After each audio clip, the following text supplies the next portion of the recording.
Lay ministers, servers, inkokheli zonke zebandla, intombi ulusha, umama naye wonke umuntu okhoyo bekhonana ngale Nkosi igama molweni. Ngale mini yangeqala, imini yokumenywa kwethu kwesi sithili sase-Greater Cape Town. Si-celebrate ingcwele yaso uYosefu uMaria.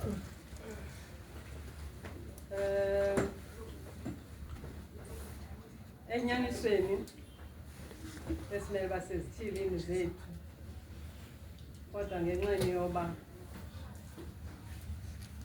le diocese okanye le region yagqiba into uba xa kuselebreyithwa ke ingcwele makuhlangane kuloo ndawo. Umbono ke omhle lowo ukuthi siphathisane kwiimeko zonke zethu zetyala. Ndizawuthetha ke ngoYosefu. uYosefu ongutata kaYesu ngokwalapha emhlabeni, onkosikazi inguMaria. uYosefu besimele into okokuba simcelebrate ngomhla wokuqala ukuba ndiphazame, ngoLwesine, kodwa ke batyumba ke le date yanamhlanje okokuba sibe sithi sicelebrate le ngcwele. Yindoda le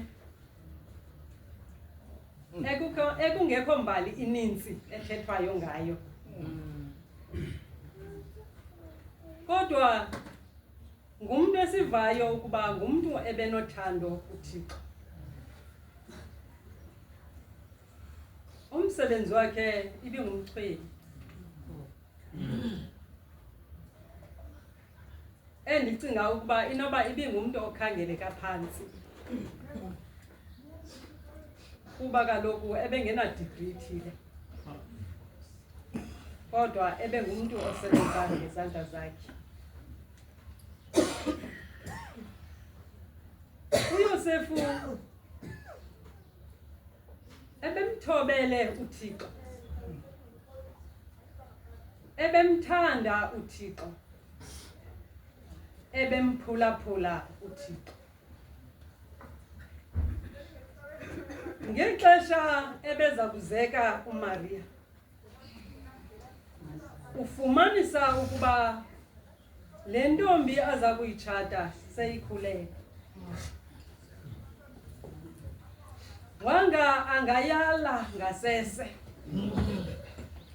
kodwa kwathi kuba uyilaa ndoda emthobelayo nemthandayo uThixo, kuthi kufika isithunywa kuye esithi sukumala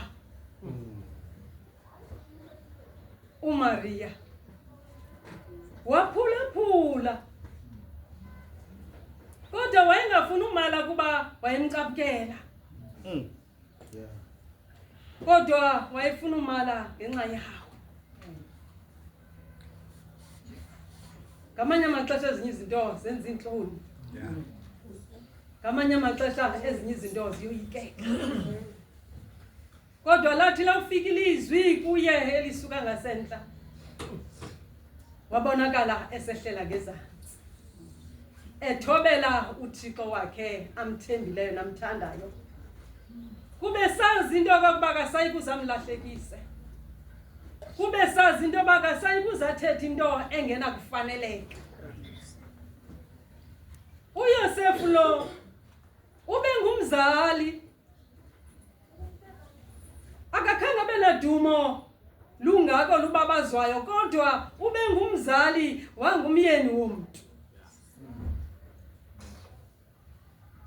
Ukhulisile cinga kwasekuzalweni kuka Yesu. Ube ngumzali phansi kwayo yonke lemeko. Wehla esenyuka naye uMaria ungelulanga.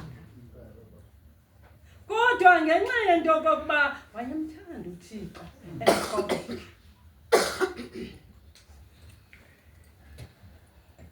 Izinto ezingelulanga kuthi kule mihla. Kodwa yena wakwazi ukumelana nalo meko. Ngenxa yokuthemba uThixo. Ube ngumzali. Wangumzali ndikhumbula ngexesha ehambile nonina kaYesu. Andisakhumbuli kahle kuba babeyephi. Kodwa uhambile nonina kaYesu besiya kuloo ndibano. Xa bebuya kuloo ndibano babuya umntana bengamqondanga noba uphi. Bathi xa befika bayabuzana uphi umntana. Ngobuzali kwanyanzeleka uba mabajike bobabini ukuyawukhangela umntana. Xa befika umntana uye esomelela ngokomelela.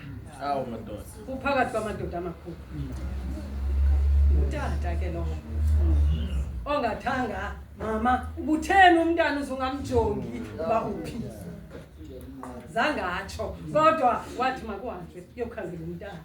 Wabona kakuhle ubuzali. Ndithetha ngomzali onguYosefu. uYosefu ndithethe ngumthwele umfundisile uYosefu zonke izinto afanele ukuba umzali amfundise umntwana wakhe. Ndiqinisekile nonoyiswe ngumthwele. Nangona ngekho ndivela itsho. Ngoba lokhu utata yonke into ayenza yemvonyana. uYosefu ke ininzi into esiyifundayo ngaye. Njengabantu abangamaKristu ebeke ngomuntu ugqame nganto. Bakhona abantu nalapha ebandleni abangagqamanga nganto. Kodwa ufumanisa into kokuba phambi kobusa kaThixo bangabantu. Amen. Yosefu. Usifundisa into yokokuba kubunzithi bobomi. Yomelela unyamezele. Siyabubona ubunzithi aphumele kubo. Siyazibona iba nepicture xa uHerode wayebhizi efunisana lapho. Kodwa uYosefu womelela wasecaba nomfazi. Wahlenyuka nobusana. Siyeva bemka nalo bathini kodwa egqibeleni sithetha ngoYesu ebesisithi kwezinsuku zidlulileyo uvukile. Amen. Ekhuliswe ngobani? uYosefu. Ebunyana lenkosikazi yakhe uMaria. Mandidlule kuYosefu. Ngoba noba ungafunda eBhayibhileni awuzufumana into ezininzi ngaye. Kodwa ke siyamazi into esebenzileyo esebenzile. Ekunganathi singangabasebenzi bantu base Greater Cape Town. Sisebenzele uThixo ngothando nangokuzinikela. Singajonge ukunconywa kuloko esijonga uThixo oya kusivuza umhla wokugqibela. Uvuko nobo. Madoda. Isifundo zanamhlanje sithetha uvuko nobo. Ezibini esiyasokuqala nevangeli zithetha ngokufa komuntu. Pha evangelini kuthethwa ngoLazaro. uYesu afike evile ukuba uLazaro ufile. Wafika selentsuku 4. Amajuda abe esiya kuvela lo Martha noMaria. Waphuma uMartha esiya kukhawulela uYesu kube vile into kokuba nangu Yesu esiza. Uthi ukufika kuye ufika emaphikane sithi uba ubukho ungengafanga umntakwethu. Ngoba inhliziyo yakhe iqazukile elahlekele ngumntakwakhe. Kodwa uthi Yesu yena ewe uza kubuya aphinde avuke.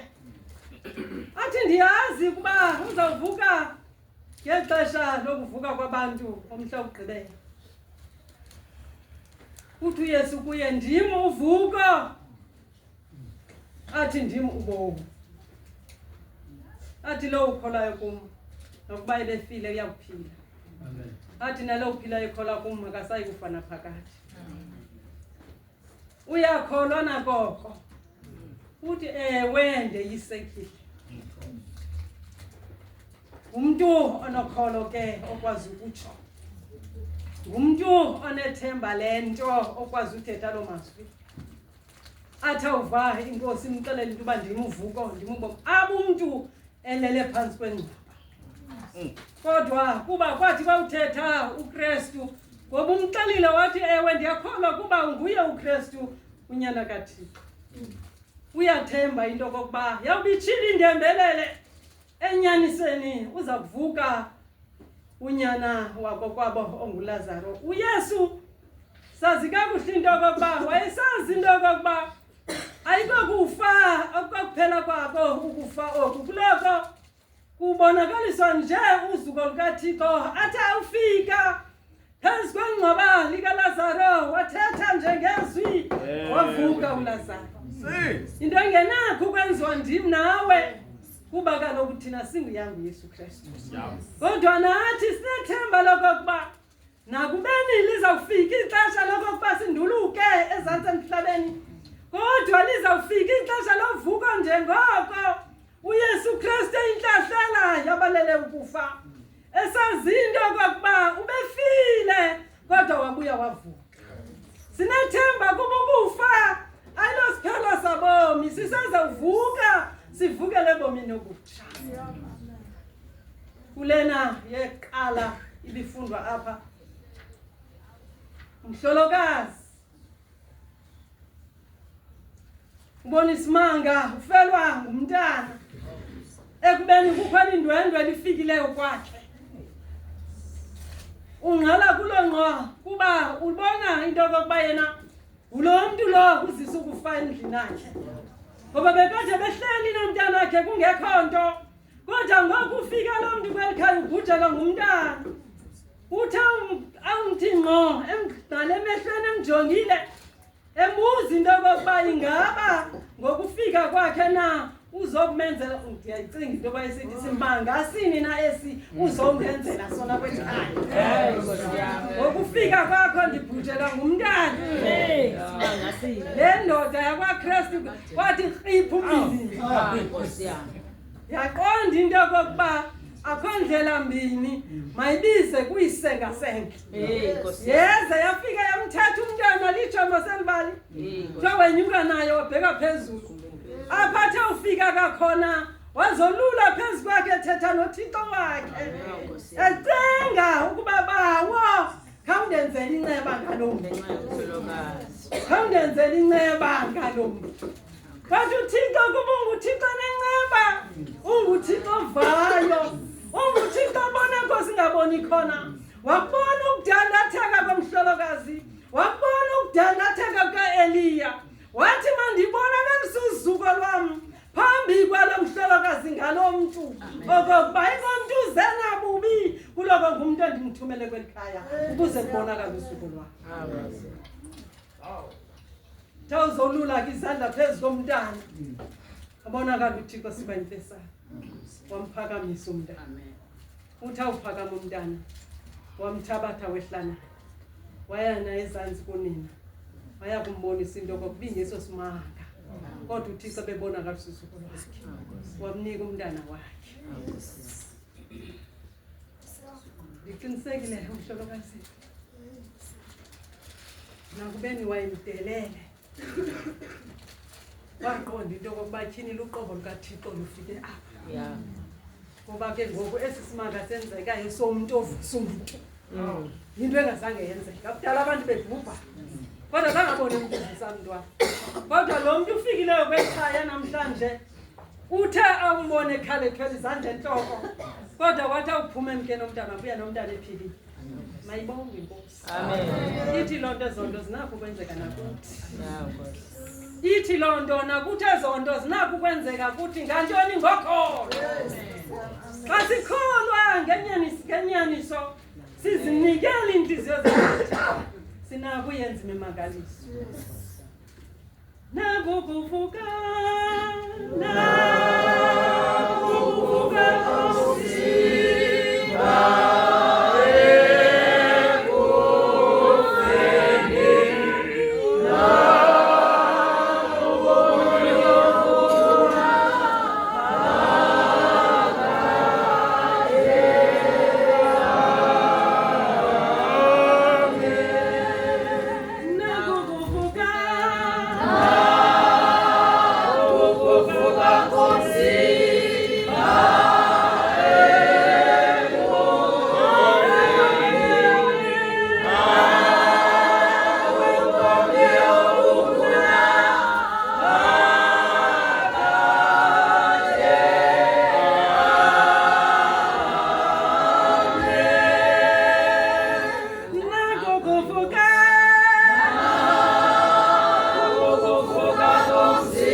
Nansi phone photo.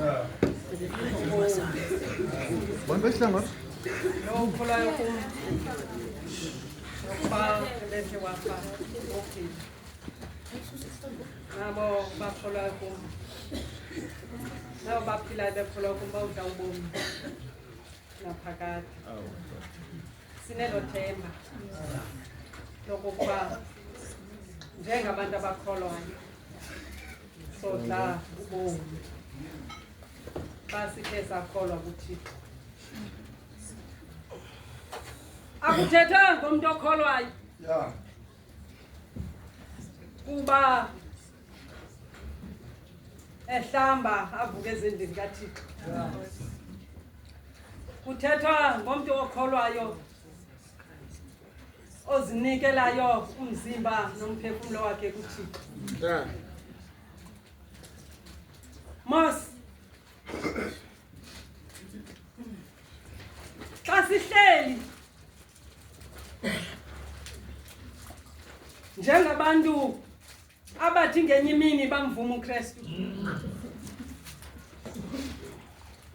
sihlala ingcinga sisoloko sizimilisele kule Nkosi yethu endiYesu Kristu. Ngoba ukuba ngaba asizimiliselanga kuye, ukholo lwethu alunto, kwaye akukho nto esingayenzayo.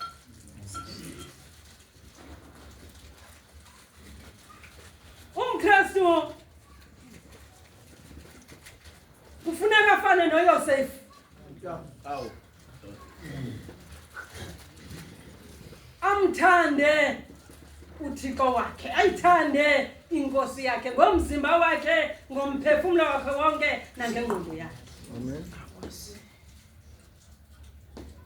Akufuneki uMkristu amaneza ugqatha izandla. Kufuneka uMkristu azinikele wonke ngokupheleleyo kuThixo, kuba xa umane uzawugqatha izandla uyamane usithi andiboni nto.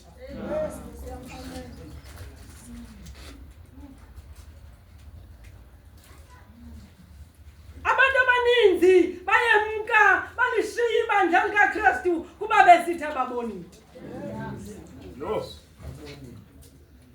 Ngoba kaloku akazinikelanga ngokupheleleyo kuKristu oncame ubomi bakhe, wafa wavuka ukuze thina sizuze ubomi obungunaphakade.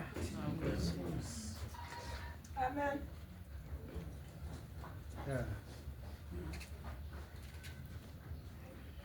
Uluvuko ububu xa umuntu ethe wazinikela kuye uyamva uThixo wakhe, uyamva uKristu wakhe, uyawuva nomoya oyingcwele.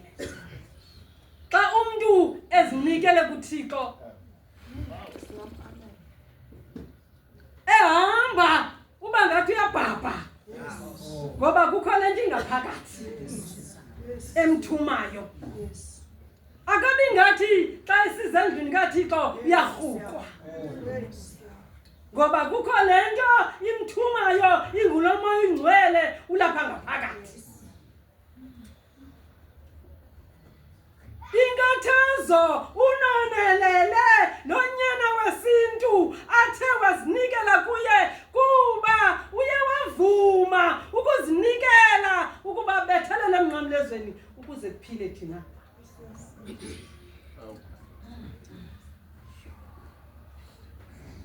Isifundo sesithathu ebesifundwa apha umntakanjamaka sithi ukuba navuswa kunye noKristu funani izinto zaphezulu. Apho akhoyo uKristu ehleli ngasekunene kukaYise.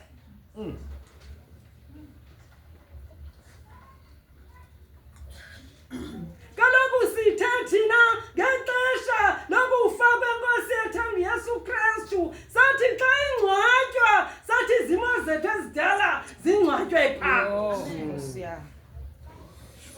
Ngoku siyakhunjuzwa kuthi uba ngaba ke ngoku bevuka sivuke kunye naye, masifune izinto zaphezulu.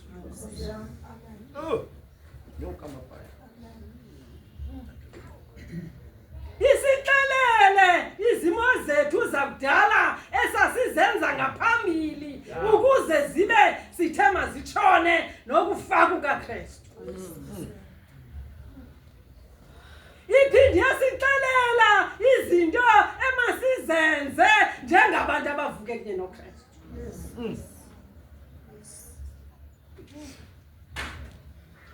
Ebezithetha kunjama? Prophet. Zelaku. Ebezithetha apha izinto kuthiwa masohlukane nazo. Ngenqena noziphinda. Ngenqena nokuzibiza. Ngoba ezinye zingabasikisi. Ngoba azisiphephanga. Zikho zilapha phakathi kwethu. Zilapha kuthi. Sihamba nazo. Asifuni ukohlukana nazo. Kodwa uKristu uyasixelela into yokuba masohlukane nazo. Akutsho mna. Mark. Unjama apho beMarka. Khange ndifunde loo nto. Kodwa ndive ngonjani, boni mos. Vile. Esithi bhubhisani ngoko amalungu enu. Unyamaka beyithatha ngebhayibhile. Akakhanga ikhentanyeni yakhe. Yilaa ncwadi mlomo ubomvu le ibisitsho. Kodwa besifundele ukuze simamele sazi uba kuthiwani na ngabantu abavuswe kunye noKristu. Mhlawumbi umane usithi xa uthetha mna ndivuswe kunye noKristu. Ingaba kunjalo na? Vuswe kunye noKristu. Inexhala lokulinganisa abantu abavuswe kunye noKristu. Mhlawumbi ndikololu kwaba ngalamazwi amane ukuthethwa kule ndawo, izibhalo ezifundwa imiso ngemiso, andifuna uyigromba, andifuna uyitsala ezantsi, kodwa iBhayibhile ithethe kwavokotheka, ithetha ngomntu ovuswe kunye noKristu. Kuphela ngumntu nomntu azigqogqe yena, azijonge into yokokuba njengomntu omane uvuka usize endlini kaThixo, ingaba uvuswe naye ngenene na?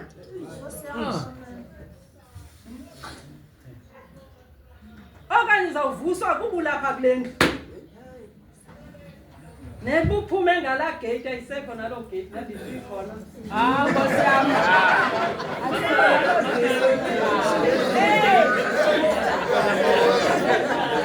Bona njani?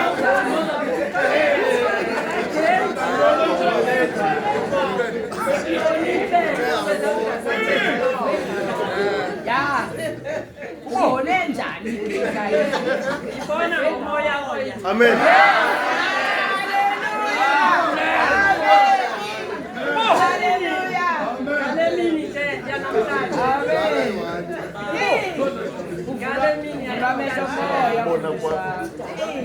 Singa amazwi kaKristu amanokuwa singawasebenzisa.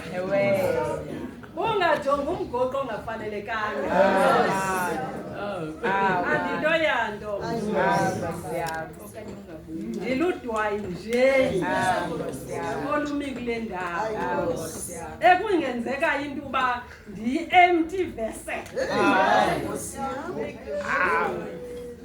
uThixo kuphela nomnyani owaziyo into yoba xa simane uma phambi kweni simele inyaniso na. Kukhona uma kule ndawo simane sinikhomba sibe zibhodi ngakho kwani Thina siyiso. Ningazisokolisiki. uThixo sinika iBhayibhile. Le nto ipha eBhayibhileni inyaniso.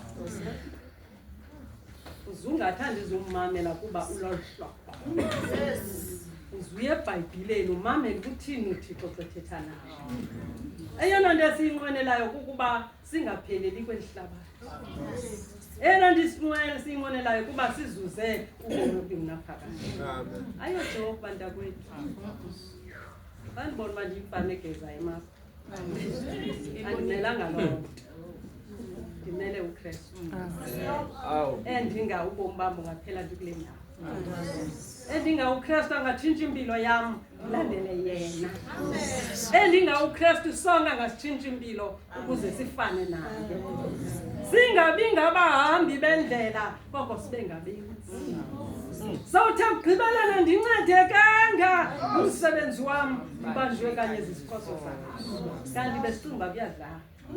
It's not a joke. Ayojoka. Singayenza indlala. Sikhubeke. Xa kuthethwa ngelizwi likaThixo. Ukuzamana usithi bebhekisa kuwe. Soze ndibhekise kuwe tu. Nomnye umshumayeli soze abhekise kuwe. Kodwa uba ngabe ihlabile tshintsha indlela. Thixo uyathetha nawe kodwa uqinile. Singatshintsha indlela. That abantu bakuThixo abathumileyo uba mama sinike amazwi wakhe senze le nto uThixo asithume yona. ujonga ungafaneleki kwayo. Sum-undermine. Ungubani yena la bishop? Ngisho ngenye imini. Ungubani yena? Uyintoni yena senior priest? Uyintoni ubhotya? Umuntu kaThixo. Umtyumbile uThixo wamthanda, wamkhomba phakathi kwabanye, wathamba uthetha amazwi am. Befundisi ishumayeleni ivangeli kaKristu.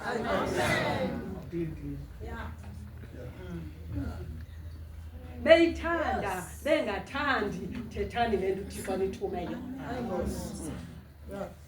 Ngevangeli kaKristu andikhathilanga mthanda. Andifuni noba umntu makandifune. Ngoba uThixo uthe mandiyithethe funeka ndiyikhuphe. Ngoba uba ndiyithethanga ndiyagula ndikwisasithunzi. Xa ebengezanga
Kubake noba umuntu ufila kafanga uloko ulala ukuba xa sithe sakholwa sanyaniseka kuye noba ngosi apha silapha kule ingathi ifikile into kaBhoyi ilethemba lokuya uphukele ebomini obukhulu. Amen.